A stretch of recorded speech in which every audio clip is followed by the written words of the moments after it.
Hi, and welcome back to Thone's Hebrew Nibbles number 24, A Better Estimate, part 3 of 5. And this subtopic today is Authority and the Saved. And this is, kind of important.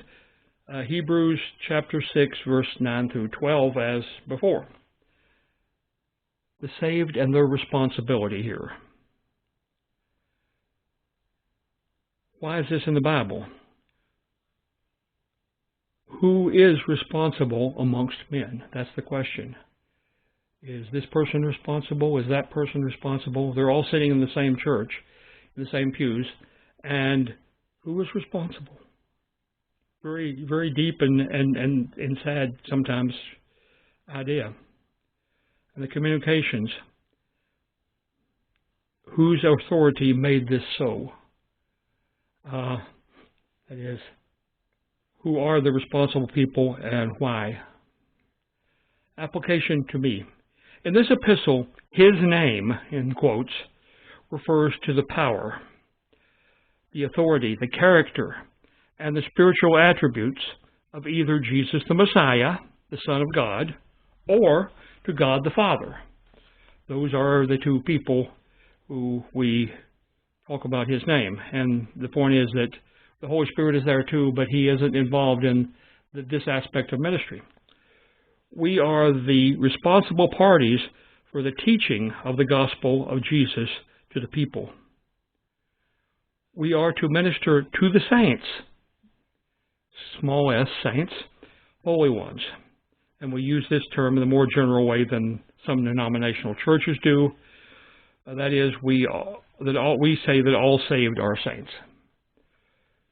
Whatever they may do afterwards, thereafter, and some denominations name people as capital S saints because of some wonderful result that happened to them hundreds of years ago, typically.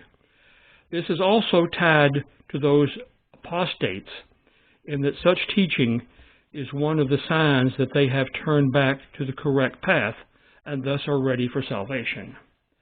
And that's, if they are now behaving like saints, or trying at least an effort to behave like saints, then they are candidates to become saints, and we should encourage that. And even though, we've talked to them 20 times before, and they've always said, well, I don't know,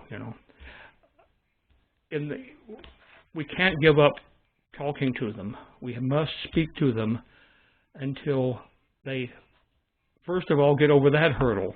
Then we can talk at them like crazy in the sense of helping them mature.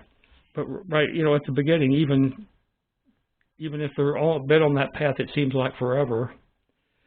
They were until they get there, then they haven't officially chosen the correct path, and they're in danger.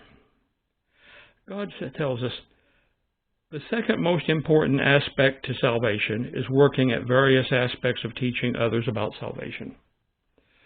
That is, it is our responsibility once we are saved to talk to others about them getting saved. And you say, but I don't know enough. Probably, maybe true, but that's the important thing. We have to continue to talk about how wonderful the experience was. We don't have to teach theology in our first 3 months of being saved. I mean, that isn't what the way it was intended to be. We teach theology once we are mature ourselves. However, we can still begin to teach others how much more free I am to be me, how much I love people that I used to tolerate, or there's lots of things that we can talk about to people. My personal response: Lord, thank you for giving us the opportunity, the joy, and the authority to interact with others about their salvation, and that, in fact, is our duty. We'll talk to you next time.